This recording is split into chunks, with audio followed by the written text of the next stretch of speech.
আমরা surface line কিভাবে নিব।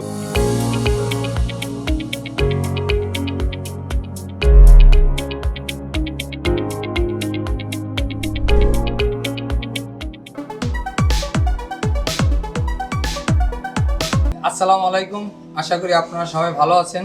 আমি মোহাম্মদ ইমাম হোসেন। আমি এই ডলফিন ট্রেনিং সেন্টারে দীর্ঘদিন ধরে প্লাম্বিংয়ের ট্রেনার হিসেবে কাজ করতেছি এবং বিগত দিনে আপনারা আমার এই চ্যানেলটা অবশ্যই দেখেছেন। আর আজকে আমি আপনাদের সাথে যে বিষয়টি নিয়ে আলোচনা করব সেটা হচ্ছে যে প্লাম্বিংয়ের দুইটা লাইন হয়, একটা হলো কনসিল লাইন আর একটা হলো সারফেস লাইন। আমরা সারফেস লাইন কীভাবে নিব, অর্থাৎ সারফেস লাইন নিতে গেলে এর মেজর একটা কাজ হলে একে ক্লাম্প করা, আর ক্লাম্প করার সাথে এটা জড়িত হলো ড্রিল, অর্থাৎ আমি যখন ক্লাম্প করতে যাব তখন ড্রিল করে ক্লাম্প করতে হবে।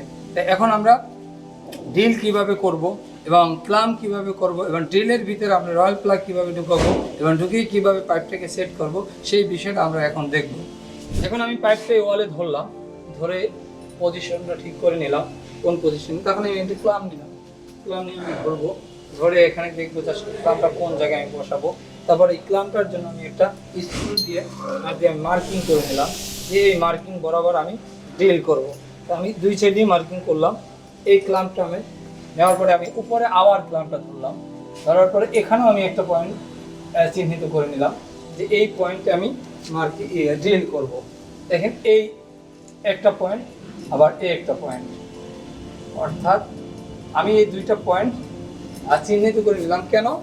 আমার ড্রিলিং করার সুবিধার্থে, অর্থাৎ এই পাইপটা যখন আমি আটকাবো তখন আমার এই ড্রিল করতে হবে, অর্থাৎ ক্লাম্পটা সেট করতে হবে। এই সেলাম করার জন্য আমি একটু চিহ্ন দিয়ে নিলাম। এখন আমি পাইপটা আর ক্লাম্পটা সরালাম, সরাবার পরে আমি যে কাজটা করব, এখন ড্রিল মেশিন দিয়ে ছিদ্র করবো, অর্থাৎ ড্রিল করবো। এখন দেখেন এই ড্রিল মেশিনটা আমি নিলাম হাতে, নেওয়ার পরে আমি দেখা যাচ্ছে যে ড্রিল মেশিনটা আগে চেক করে নিই লাইনটা আছে কিনা। হ্যাঁ, অবশ্যই লাইনটা আছে দেওয়া। অর্থাৎ এখন আমি ড্রিল করতে যাব। দেখেন আমি এখানে প্রথমে আমি অবস্থানটা করে নেবো, তারপর আমি দেখেন এখানে আবার এই সাইডে যে চিহ্ন দিয়েছিলাম সেই বরাবর আমি আবার মার্কিং করি, আবার উপরে যেখানে চিহ্ন করছিলাম সেখানে আমি কি সিদ্ধ করবো। এখন দেখেন এই সাইডে যে চিহ্ন দিয়েছিলাম সেখানে সিদ্ধ করবো। তার মানে আপনারা দেখতে পাচ্ছেন যে আমার উপরে এবং নিচে দুইটা করে চারটা আমি ছিদ্র করেছি, অর্থাৎ নির্দিষ্ট আমার মেজারমেন্ট অনুসারে। অর্থাৎ এখন এই ছিদ্রগুলোতে আমি কি করব, আমার যদি ক্লাম্প লাগাইতে হয় সেখানে কি একটা রয়্যাল প্লাগ ঢুকাইতে হবে। কারণ এই রয়্যাল প্লাগগুলো আপনারা অবশ্যই জানেন যে এই যে রয়্যাল প্লাগগুলো আমি এই ছিদ্রের ভিতরে ঢুকাচ্ছি। কারণ কি, আমি যখন স্ক্রু ঢুকাবো তখন এই রয়্যাল প্লাগ না থাকলে স্ক্রুগুলো বের হয়ে আসবে। অর্থাৎ এই রয়্যাল প্লাগটা কি দেখেন কাটা এই কাটার ভিতরে ওকে আটকে রাখবে। এতে আমি কি করলাম, রয়্যাল প্লাগগুলো ছিদ্রের ভিতরে ঢুকিয়ে নিলাম সুন্দর করে। দেখেন এই সাইডে একটা, এই সাইডে একটা ঢুকাইলাম। এখন নিচে আবার দুইটা আছে, এই দুইটাও আমি যথাক্রমে একইভাবে ঢুকিয়ে নিলাম। দেখেন সুন্দরভাবে এটাও ঢুকাইলাম। এখন দেখেন এই সেটে দেখেন এই যে সুন্দর, দেখেন আমার এখানে রয়্যাল প্লাগটা আমি সুন্দর করে ঢুকিয়ে নিলাম। এখন কাজ কি আমার, এখন কাজ হচ্ছে আমার এই স্ক্রুটাকে এক সাইডে আগে ঢুকাই নেওয়া। দেখেন আমি এক সাইড করে আগে ঢুকাই নেব হালকাভাবে। এই দেখেন এখানে স্ক্রুটা আছে, আমি হালকাভাবে ঢুকাই নিলাম, হাত দিয়ে দিলাম, তারপরে আমি কি স্ক্রুটা একটু টাইট দিলাম। দেখেন হালকা টাইট দিয়া এটাকে রাখলাম সুন্দর। এই আমি যথাক্রমে আমি উপরেরটা সেম আমি একটা সাইড আমি আটকে রাখলাম হালকাভাবে। দেখেন এই হালকাভাবে আমি আটকে রাখলাম, এর কারণ যাতে আমি পাইপটা পরবর্তীতে টাইট দিলে ইজিভাবে আমি ধরে দিতে পারি।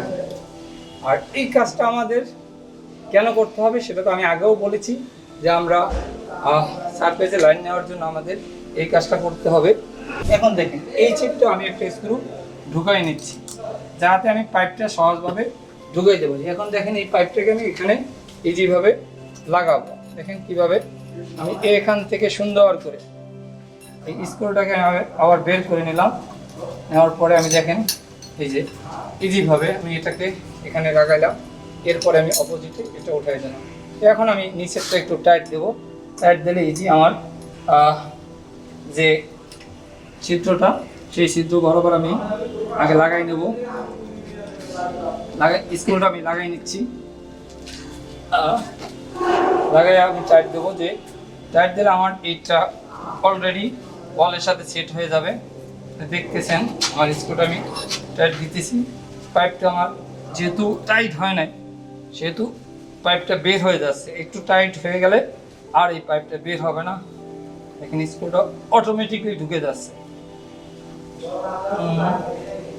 এই আমি আপনাদেরকে সুন্দরভাবে দেখাচ্ছি যে আমার এই পাইপটা, এই স্ক্রুটা টাইট হয়ে গেলে আমার পাইপটা আর মুভ করবে না। এই দেখেন অটোমেটিকলি পাইপটা আর মুভ করতেছে না।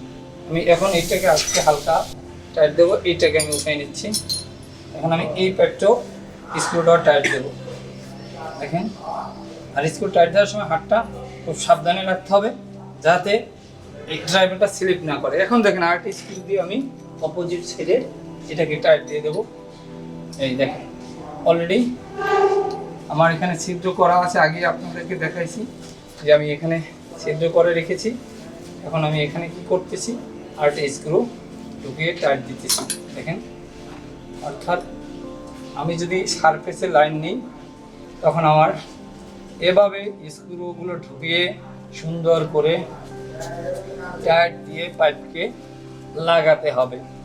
আমি সেই কাজটাই আপনাদেরকে করে দেখাচ্ছি যে আসলে আমরা একটা সারফেসে লাইন নিতে গেলে আমাদের কীভাবে স্ক্রুগুলো টাইট দিতে হবে এবং সেই স্ক্রুগুলো টাইট দেওয়ার কারণটা কি, কারণ হলো আমরা যে পাইপ লাইনটা নিচ্ছি সেটা যাতে না নড়ে এবং এখান থেকে পড়ে না যায়।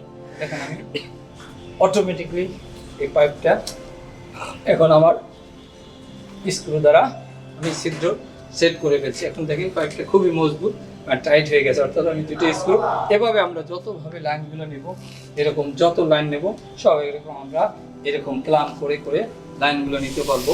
আর এটার নাম হচ্ছে সারফেস লাইন।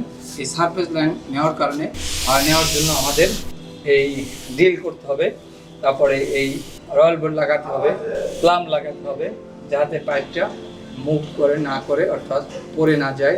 এই জন্য আমাদের আজকে আমি প্রথম থেকে আপনাদেরকে এই যে সারফেস লাইন কেন করতে হবে এবং এই সারফেস লাইন করার কারণ কি এবং এটা করতে গেলে কি পদ্ধতিতে করতে হবে এবং কি কি মেনে করতে হবে, অর্থাৎ সকল সতর্কতা মেনেই কাজ করতে হবে। যেহেতু এখানে ড্রিল মেশিন ইউজ করা হচ্ছে আর এই ড্রিল মেশিনের সাহায্যে ছিদ্র করা, আমি সব কিছুই আপনাদেরকে খুব ভালোভাবে দেখিয়েছি। আপনারা হয়তো আশা করি ভালোভাবে দেখেছেন। এখন আমি আপনাদেরকে একটা সফলতার কথা বলবো। এই সফলতাটা আসলে কি, আসলে সফলতা বলতে গেলে আমি আমার যে কাজ সেই কাজ নিয়েই সফলতার কথা বলতেছি। আমি যেহেতু প্লাম্বিং নিয়ে দীর্ঘদিন আছি এবং প্লাম্বিংয়ের উপরে কাজ করাচ্ছি, এই প্লাম্বিংয়ে আমার অনেকগুলো সফলতার কথা আছে। তার ভিতরে আপনাদেরকে আজকে একটা সফলতার কথা বলবো। সেটা হলো যে আমার এইখানে যে প্লাম্বিংয়ের কাজগুলো হয় এই কাজগুলো আমাদের দেশ বিদেশে যে কাজ হয় তার সাথে সম্পৃক্ত রেখেই কাজগুলো করা হয় এবং এই কাজগুলো এখন এনএসডিএ, বিটিভি এরা যারা করে তাদের সাথে আমাদের একটা কাজের সম্পৃক্ততা রয়েছে। অর্থাৎ তাদের যে মানের কাজ সেই মান অনুযায়ী আমরা কাজটা করাই। তো এই কাজ করাই বিদেয়ী আমাদের কাছে এখন প্রতিদিন অনেক স্টুডেন্ট আসে যারা এই কাজগুলো করে।